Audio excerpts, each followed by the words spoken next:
कार्यक्रम मो कथार एक नूतन अध्याय को स्वागत करुच्ची।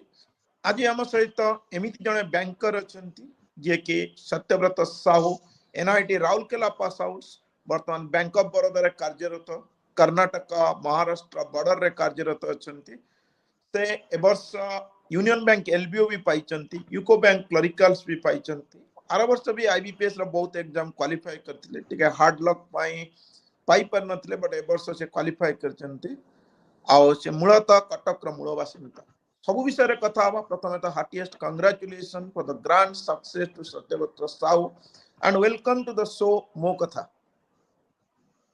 Thank you, sir, for wonderful introduction. I am happy to be here, sir.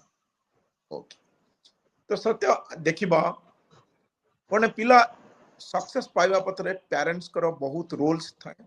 Satyavrat Cuttack रे जन्मित तो सत्यव्रत